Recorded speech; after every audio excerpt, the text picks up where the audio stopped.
Olá pessoal, tudo bem com vocês? Vamos continuar aqui o nosso estudo sobre a classificação das constituições. E agora nós vamos para um novo critério. Então todos aí no cadernão. 9. Quanto a unidade documental. Quanto à unidade documental. Aqui, olha. Aqui se pretende classificar a Constituição no seguinte sentido. Essa classificação, essa Constituição, as normas dela estão todas num único documento ou essas normas desta Constituição estão espalhadas em vários documentos aí. Gente, nesse sentido, nesse sentido, as constituições, ou elas 9.1 serão orgânicas, ok? Ou então as constituições serão inorgânicas, orgânicas ou inorgânicas. As constituições, quanto à unidade documental, elas serão orgânicas quando? Quando suas normas estiverem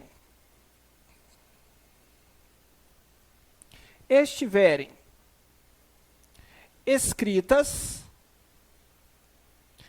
em apenas um documento, ok? Então, temos aí as constituições orgânicas, que são aquelas cujas normas estão previstas em apenas um documento. Beleza. E na inorgânica, professor? Ah, gente, na inorgânica é diferente. Na inorgânica, as normas constitucionais daquele Estado estarão escritas em diversos documentos. Pronto, copia aí, olha que legal. Então, na verdade, quanto à unidade documental, nós temos aí a possibilidade das constituições serem constituições orgânicas ou constituições inorgânicas, ok? Orgânica quando possui apenas um texto, inorgânica quando possui vários textos. Olha só, o exemplo da nossa Constituição, e eu vou falar um pouquinho sobre isso, é aqui, ó. Ainda a nossa Constituição é considerada uma Constituição orgânica, ok? A nossa Constituição é considerada uma Constituição orgânica. Por quê? Porque as normas constitucionais estão em um único documento. Beleza? Então, Constituição Brasileira de 1988. Agora, o exemplo da Constituição inorgânica é a Constituição inglesa. Constituição inglesa, cujas normas estão previstas em vários textos esparsos, em vários documentos. Beleza? Só que tem um problema. Vem cá. Vocês aprenderam comigo que agora nós temos aqui no topo da Constituição a Constituição Federal. Além da Constituição, nós temos hoje um bloco de constitucionalidade no qual tem um decreto-lei 6949 de 2009, que resultou de um tratado internacional que versa sobre direitos humanos. Esse decreto-lei, ele trata dos direitos da pessoa com deficiência. Então, se um tratado internacional, nós vimos isso, for aprovado pelo mesmo procedimento das emendas constitucionais, ele será considerado emenda constitucional. Então, veja o que nós estamos vivendo neste momento. Existe uma classificação quanto à unidade documental, me desculpem, existe uma classificação quanto à unidade documental. A nossa Constituição é classificada como uma Constituição orgânica, porque, em tese, as normas estão todas escritas num único documento que a gente chama de Constituição, não é isso? Tem lá os 250 artigos, o ADCT, vocês sabem.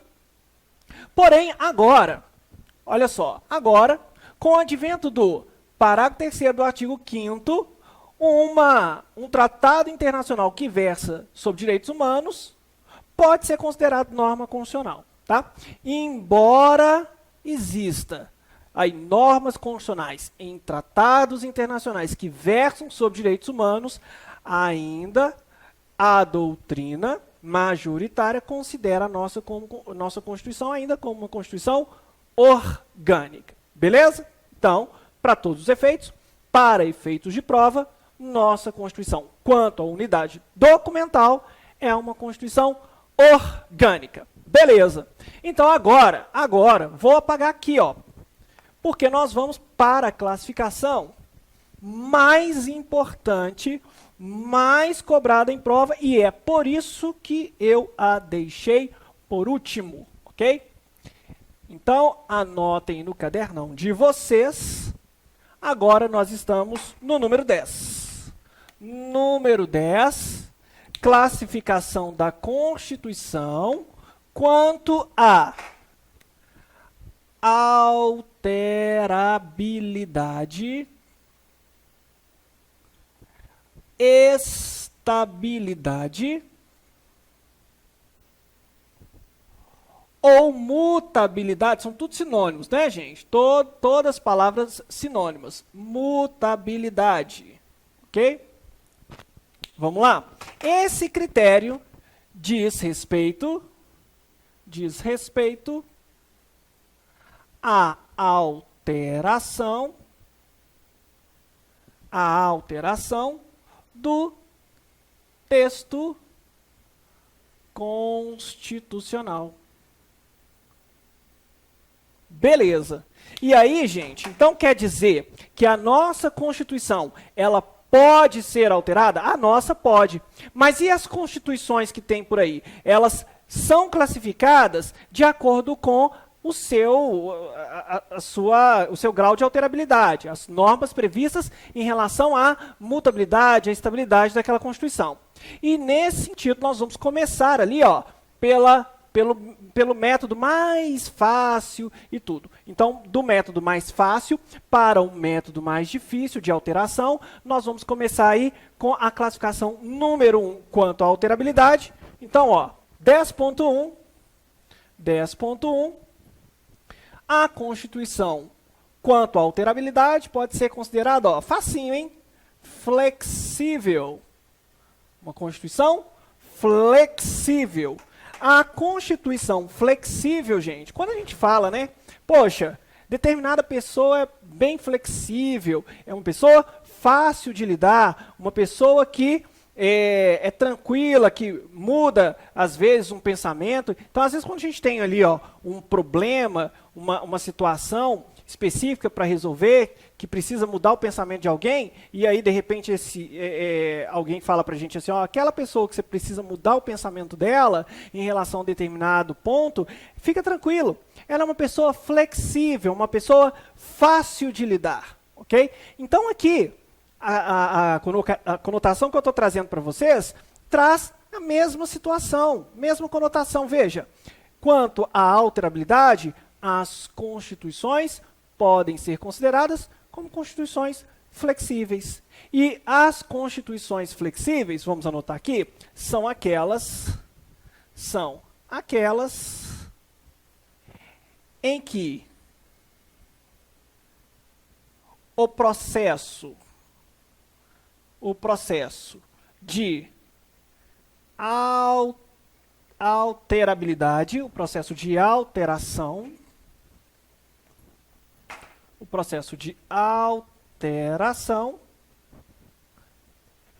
é o mesmo das leis ordinárias.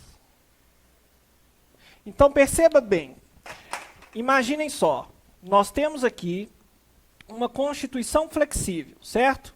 Então, olha só, Constituição.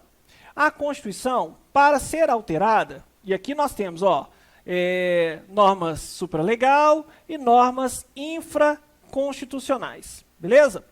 Bom, o processo de alteração das normas da Constituição é o mesmo das normas infraconstitucionais. Possuem o mesmo procedimento de alterabilidade, de mutabilidade. Portanto, essas constituições que podem ser alteradas pelo mesmo procedimento de uma norma infraconstitucional, de uma lei ordinária, são consideradas constituições o quê? Flexíveis, ok? Um exemplo de Constituição flexível é a Constituição da Inglaterra, ok? Beleza. Então, começamos com a Constituição mais fácil de ser alterada, né, gente? Então, agora, nós vamos dificultar um pouquinho. Depois da flexível, 10.2, nós temos as constituições semiflexíveis ou semi-rígidas. Semiflexíveis ou semi-rígidas. Nessas constituições, o que acontece, hein? Nessas constituições, acontece o seguinte. Vamos anotar aqui. O poder constituinte originário, o poder constituinte originário estabeleceu que parte da Constituição, parte das normas, vou colocar melhor dizendo, parte das normas são alteradas por um procedimento comum e outra parte por um procedimento solene. Ok?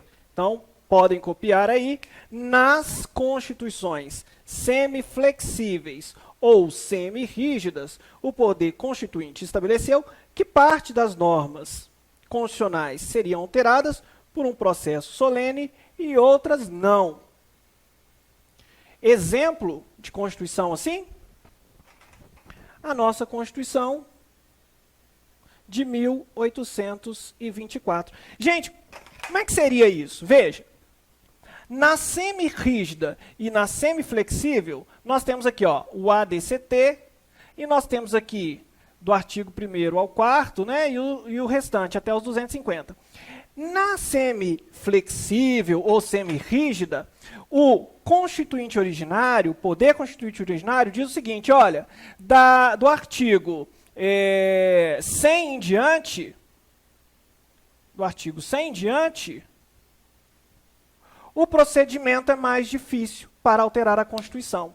Ou seja, parte da Constituição é alterado por um procedimento comum das leis infraconstitucionais.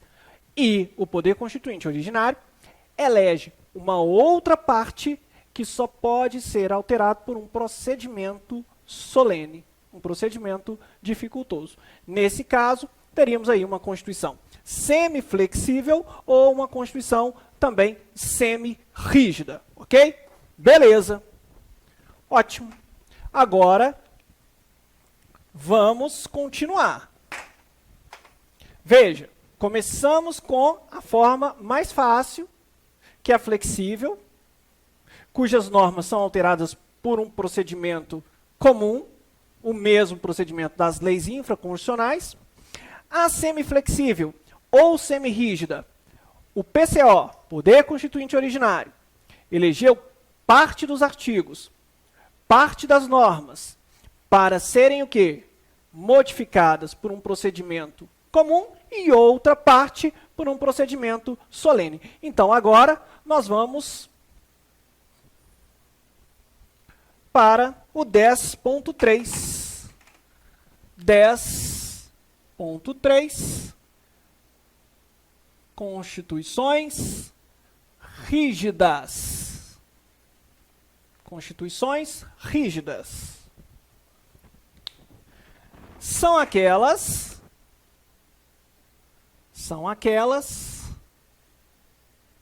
que só podem ser alteradas por um procedimento,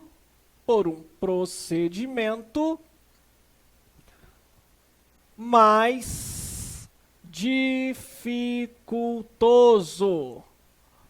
Ou seja, um procedimento solene. Aqui, olha, não tem facilidade, não. Quer alterar a Constituição?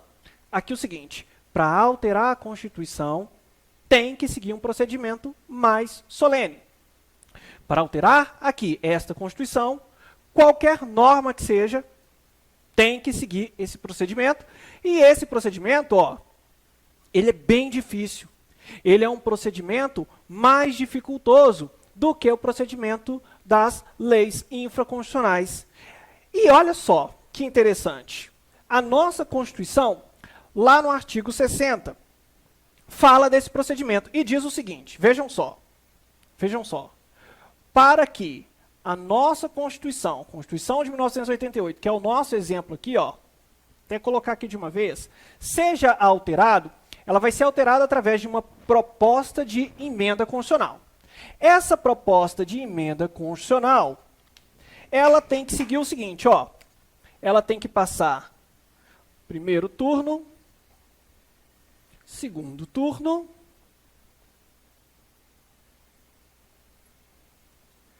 ela tem que passar pela Câmara dos Deputados, pelo Senado Federal, em 2 turnos, e em cada um dos turnos, ela tem que obter o voto de 3/5 dos membros, a maioria de 3/5 dos membros, ok? Então, veja, temos uma PEC, vamos alterar a Constituição. Então, precisamos de uma PEC. Essa PEC, em regra, inicia-se na Câmara dos Deputados, portanto, seria aqui a Câmara dos Deputados, no nosso caso hipotético, a casa iniciadora, mas pode ser que o Senado Federal seja a casa iniciadora. Se o Senado Federal for casa iniciadora, obviamente que a Câmara dos Deputados será a casa revisora. Mas, em regra, a PEC inicia-se na Casa do Povo ou Câmara dos Deputados. E aí, ela vem para o primeiro turno. Obtém ali, ó, a maioria de 3/5. Beleza, bacana. 10 dias depois, vem para o segundo turno e obtém lá, ó, mais 3/5. Aí ela vai para onde? Ela vem aqui para o Senado Federal. Obteve no primeiro turno 3/5, depois obteve no segundo turno 3/5 de novo, e aí nós temos a aprovação da emenda constitucional. Veja que o procedimento, a reunião bicameral, 2 turnos, 3/5 dos votos. Ou seja, é um procedimento solene, é um procedimento difícil, é um procedimento solene, é um procedimento difícil. Portanto, a nossa Constituição é uma Constituição rígida, tá? E essa corrente é a corrente majoritária, é a corrente do José Afonso da Silva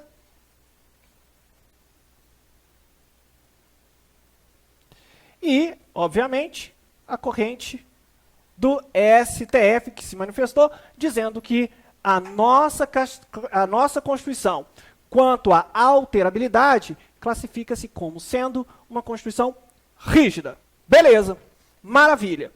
Tem mais, professor? Tem mais. Então, deixa eles copiarem aqui, enquanto eu apago o quadro.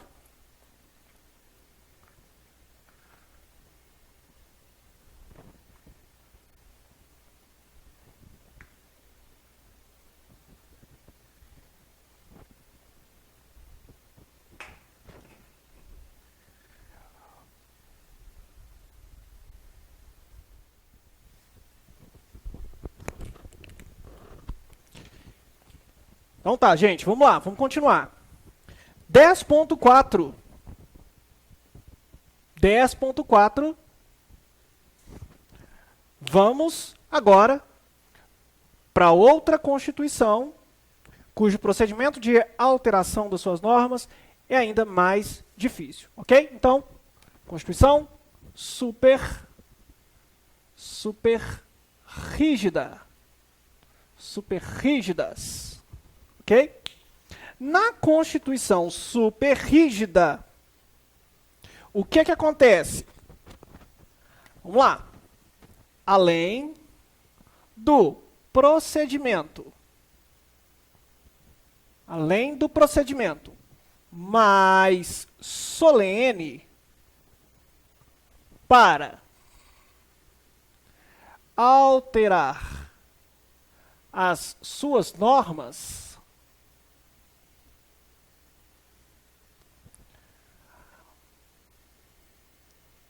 há normas que não podem sofrer alteração que implique na diminuição,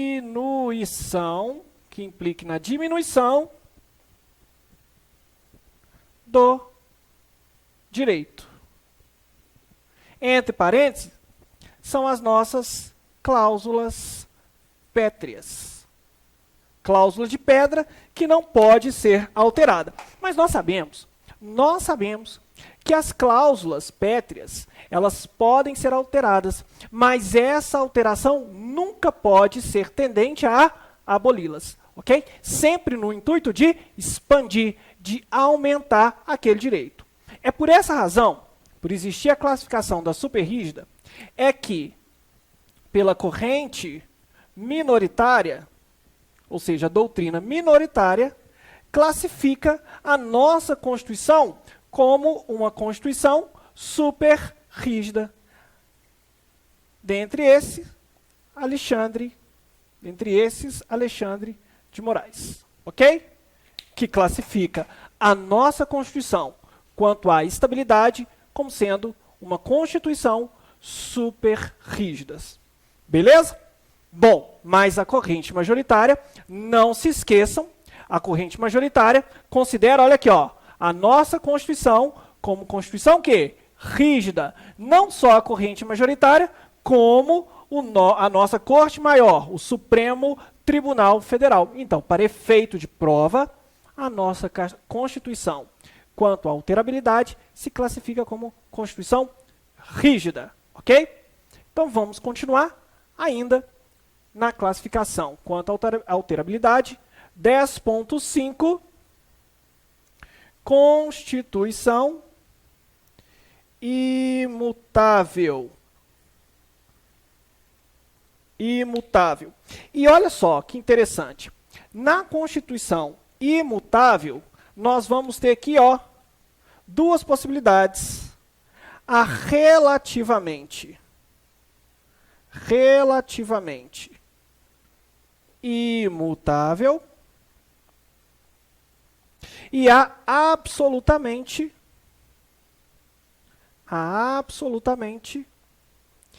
imutável.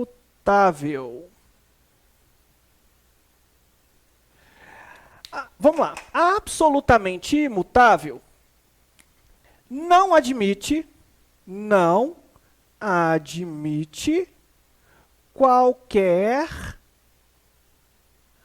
alteração.